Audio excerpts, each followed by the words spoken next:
Estaba esta noche con nosotros. Bueno, vamos a ver los mensajes, los tuites de los políticos, ¿no? Como siempre, en A Dos Voces, en una semana muy especial. En este caso, por el tema de fondos buitres, ¿no? A ver, María José Lubertino, ella adhiere al gobierno, igual que Alfonsín hizo lo que pudo con los milicos, Néstor hizo lo que pudo con la deuda. Ahora estamos mejor y podemos exigir más respeto, dice. Miriam Bregman, de Izquierda, que señala, tiene que explicar, el gobierno, por supuesto, tiene que explicar por qué mantiene el artículo 1 del Código Procesal que puso la dictadura para autorizar prórroga de jurisdicción. Avanzamos con los tuits de los políticos. Roy Cortina, socialista. A propósito, ahora vamos a hablar con Hermes Wiener. Más allá de lo que significan los fondos buitres, el país espera en vilo el resultado de la negociación por impericia del gobierno. Francisco de Narváez, el default es muy mala decisión que tendrá consecuencias negativas en la vida de todos. Victoria Donda Pérez dice, fue correcto que el gobierno no cediera a la presión del poder financiero que hubieran hipotecado el futuro de nuestro país. Nicolás del Caño, que es lo que señala, no pago a los buitres ni al resto de la deuda fraudulenta. Esos millones tienen que ser para salud, educación y vivienda. Bueno, este fue el último. Vamos entonces con Hermes Wiener. Realmente fue una noche muy especial. Le agradezco que nos haya esperado, haya tenido mucha paciencia. Bueno, los socialistas tienen paciencia, ¿no? Sí, la verdad que sí. Después se enojan, pero... No, cada vez menos, ¿eh? ¿Sí? Sí, sí. Cuéntenos, Wiener, ¿cómo tomó todo esto que pasó hoy, las negociaciones, las expectativas que después se frustraron? Bueno, primero que hoy es un gran día, por lo menos para Pollack. Sí. Bueno, él dijo, tiene razón, dijo que iba a ser un gran día. Claro, ¿y por qué? ¿Quién lo nombra a Pollack? Griesa. Griesa es un juez y parte, no cabe ninguna duda. ¿Quiénes son los buitres? Los que están hoy demandando que le paguen la deuda. Sí.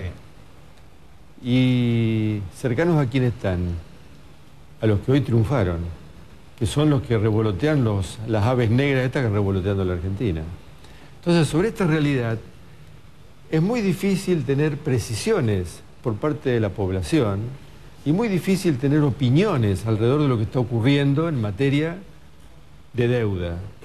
Porque hemos tenido mensajes muy contradictorios, sí, como que la deuda no existía, como que un 8% del PBI no es nada, en fin, pero resulta que después nos encontramos con estas sorpresas.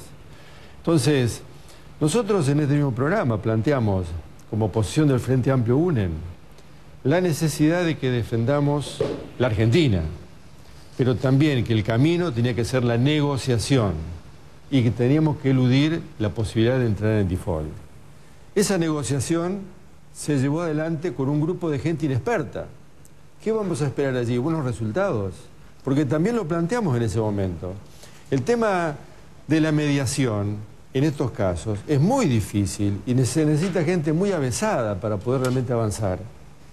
Porque son negociaciones no entre filántropos, son negociaciones entre gente que realmente está acostumbrada a vivir del dolor ajeno. Ahí vio que la Argentina tenía, por un lado, el ministro de Economía, que tenía la línea que le bajaba Cristina Kirchner, el secretario de Finanzas, había otro secretario legal y administrativo, y la procuradora, y los abogados. Claro, pero tuvieron tres juicios adversos. ¿Qué están esperando? ¿El cuarto? No, no existe el cuarto. Entonces, creo que este es un gran problema que tiene hoy Argentina, donde tiene gente inexperta defendiendo los intereses y los valores de Argentina. ¿Dónde está el movimiento nacional y popular? Este es el fracaso de este movimiento, porque cree realmente la inoperancia de la gente que no sabe. Y realmente esto es un problema que tenemos que superarlo como argentinos si queremos realmente realizar un país mejor. Nosotros no decimos que esto es un momento cúlmine, que acá después de esto viene el abismo, que va a ser una situación muy complicada, no tenga ninguna duda. ¿Para usted qué? Se vio que está en la discusión. ¿Es default o no es default? Y para mí es default. Dejaron de pagar, y esto creo que es lo claro. Ahora, aquí las consecuencias son realmente muy preocupantes.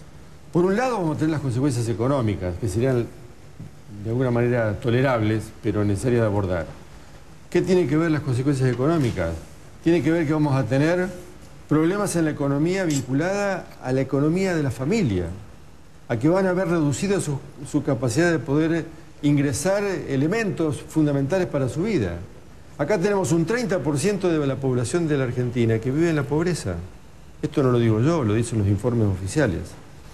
Perdón, los informes del Observatorio de la Iglesia, de la UCA. Entonces digo, ¿dónde vamos a ir con esta política económica donde la inflación no la pueden parar, donde el estancamiento ya lleva 2 periodos trimestrales, donde el trabajo se está perdiendo, donde hay un 40% de trabajadores no registrados que son las primeras víctimas de este modelo, y también tenemos la gente que está registrada pero que está perdiendo su trabajo? Entonces, ¿cómo recuperamos esto? Y por otro lado, de lo que nadie habla aquí, es de la deuda social.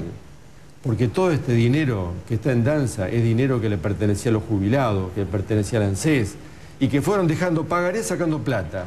Y fueron al Banco Central a sacar dinero y dejar un pagaré. ¿Quién paga? Paga Dios. Wiener, ¿cómo ve usted esta posible alternativa? Hay versiones cruzadas. Ámbito Web sigue insistiendo esta noche en que están avanzadas las negociaciones entre ADEVA, los bancos argentinos y los fondos buitre para poner, como yo digo, una vaquita de 1.600 millones de dólares, comprarle la deuda. Hay otras versiones que dicen que bueno, fracasó, pero ¿a usted le gusta o no esa idea de que los bancos pongan? Mire, que los bancos privados financien al Estado, yo creo que es un error tremendo. Esto tiene que ir al Congreso, porque el Congreso de la Nación constitucionalmente es el que tiene que tomar cartas en el asunto. Digamos que significa una salida para evitar el default. No, el default está, hay que salir del default ahora. Bueno, por eso digo. Salir del default puede ser corto o puede ser largo el tiempo. ¿No le gusta a usted que los bancos pongan? No es que no me guste, es que estamos haciendo una situación que es contraria a la Constitución Nacional. Digo, la actividad privada que financia el Estado, esto tiene que pasar fundamentalmente por el Congreso de la Nación. Y nosotros vemos que el Congreso de la Nación hoy está pintado en estos hechos. No se sabe nada, no supimos nada cuando fue lo de YPF, lo de Repsol, no supimos nada de lo que significó el contrato con Chevron. ¿Cómo? En democracia se firma un acuerdo sin conocerlo. Se vota en el Congreso un acuerdo a libro cerrado. ¿Eso es democracia? Es una democracia absolutamente contraria a lo que dice la Constitución.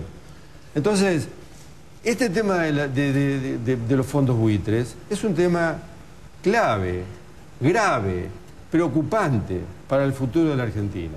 Y tenemos que tomarlo con mucha responsabilidad, ya que el gobierno nacional es absolutamente irresponsable en el manejo de estas cuestiones. Ahora, como se dice, estamos en el baile, hay que bailar en todo esto, porque coincido con usted que el Congreso está paralizado. Con la excusa de vudú en el Senado, está paralizado el Senado, pero el diputado tampoco se mueve mucho. Entonces uno dice, bueno, la oposición mucho no puede hacer en todo esto porque el Congreso está así, digamos, dependemos de las decisiones, bueno, es la Presidenta de la Nación, de lo que Cristina Kirchner quiere hacer con esto. Bueno, es lo que no se sabe. Entonces nosotros vivimos en una república, ¿no? Hay una independencia de los poderes, tienen que funcionar los mismos. Esto no funciona, ¿no? Acá realmente vivimos en una democracia absolutamente restringida. Y en ese camino realmente el futuro de Argentina no es bueno. Nosotros necesitamos recuperar los valores de la democracia, los valores de la participación de la gente, los valores de las instituciones, generar realmente instituciones fuertes que permitan realmente garantizar la participación de los vecinos. Y creo que esto se da si comenzamos a pensar en otro modelo económico y social. En un modelo que piense en la consulta con la gente, que piense en un consejo económico, social y político, que sea un lugar de diálogo, de entendimiento, de institucionalizar la participación, pero esto se da fundamentalmente si hay una vocación para hacerlo. De lo contrario, vamos a seguir viviendo en esta situación donde irresponsables van a resolver problemas muy difíciles, pero la culpa no son de los que van, sino la culpa es fundamentalmente de quienes los envían. Hablamos en el programa del día de mañana, ¿no? A partir de, por decirlo de alguna forma, ¿la vida de los argentinos cambia con esto? ¿Los problemas siguen siendo los mismos? ¿Se van a agravar? Y pregúntele que se queda sin trabajo. Hoy estar adentro o afuera del sistema es tener o no tener trabajo. Usted podrá ganar más, ganar menos, pero tiene algo para poder comer todos los días. Esto no es lo justo, pero es una salvación circunstancial, momentánea, de un momento. Pero el otro problema es cuando usted queda fuera del sistema. ¿Usted ve un aumento de la pobreza y de la indigencia? Es que lo dicen los números. Y hoy, si usted ve en el tema del mercado laboral, se están perdiendo día a día cientos de puestos de trabajo registrados. Esto realmente es una situación tóxica para la sociedad argentina y por lo tanto muy difícil de salir si no hay vocación del gobierno nacional de convocar, de sumar, de creer que esto no es un tema que se puede salvar con una pincelada, sino que es un tema profundo que hace a la economía y que hace a la sociedad. Uno ve que crecen los bolsones de pobreza o de indigencia. Buenos Aires tiene el conurbano, por supuesto que hay problemas en todo el resto de las provincias o de todas las provincias, pero digamos, por tomar algunos ejemplos. El conurbano bonaerense, Capital tiene su zona, Córdoba también, con el Gran Córdoba. Ustedes tienen el gran Rosario. Digamos, da la impresión de que todos esos bolsones de pobreza van en aumento, traen consecuencias de todo tipo, ¿no? Desde enfermedades hasta problemas con la inseguridad. Y parece muy difícil de combatir todo esto. Bueno, lo que pasa es que se combate con políticas. Políticas que piensen realmente en la dignidad de la gente. Políticas que incluyan a la población excluida. Y creo que esto es cuestión de trabajar en ese sentido. No pensar que todo es discurso, no pensar que todo es mensaje, no pensar que todo es un gran día, todo es... Mire, salir de esto no es ni fácil ni rápido, pero es necesario transitar un camino de decirnos la verdad, de que el gobierno debe tener el compromiso de decir la verdad, de que participen las instituciones para que puedan construir una verdad que sea entendible por todos los argentinos. Y en ese camino podemos salir. Esto es lo que nosotros proponemos del Frente Amplio UNEN. Sumar, generar realmente políticas activas en lo económico, en lo social, en la inclusión, en la integración.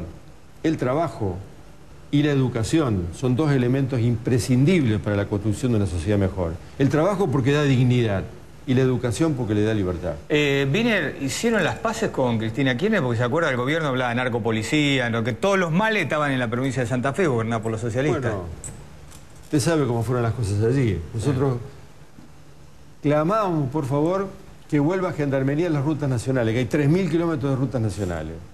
Y las Gendarmerías las mandaron al conurbano. Sí. Bueno, cuando se decidieron devolver Gendarmería, las cosas se solucionaron. Entonces creo que realmente gran parte de esta responsabilidad le corresponde al gobierno nacional. Uno lo que quiere, por supuesto, a ver, cuando usted le saca la Gendarmería a la gente que vive en Buenos Aires, la gente protesta porque se acostumbró, quiere más y más seguridad. Lo ideal sería que las policías provinciales estén capacitadas y tengan información. Porque fíjese, por Santa Fe viene la ruta de la cocaína y la ruta de la marihuana, ¿no? ¿Quién las cuida esas rutas? Hay que tener información de frontera. Santa Fe no tiene frontera con otro país. Entonces, pasan, usted no le piden una credencial para pasar de una provincia a otra, ¿no? Entonces, pasa de una provincia a otra y llevan estos elementos que significan la potenciación del narcotráfico, en fin, todo lo que significa la política del delito, la economía del delito, mejor dicho. Dígame, ¿usted tiene los gendarmes necesarios en Santa Fe ahora? Claro ¿Los que quiere? Sí. Y eso automáticamente hizo que baje el la delito. Protección, Sí. porque hay mucha gente que hoy pasa una situación miserable y yo creo que eso no lo entendemos. Creo que tiene que cumplir con la ley, ¿no es cierto? Ir preso quien tiene que ir preso. Sí. Pero también es cierto que hacemos poco para que esos miserables no vayan creciendo año a año, no solamente por crecimiento por inmigración, sino por crecimiento vegetativo. Con lo cual cada vez se hace más complejo solucionar el problema. Hermes Wiener, gracias por haber estado esta noche en A Dos Voces, gracias por la paciencia de esperar en un programa que fue muy complejo. No, pero además me he nutrido de información mientras estaba aquí. Bueno, muchas gracias. Hacemos una pausa y seguimos en A Dos Voces.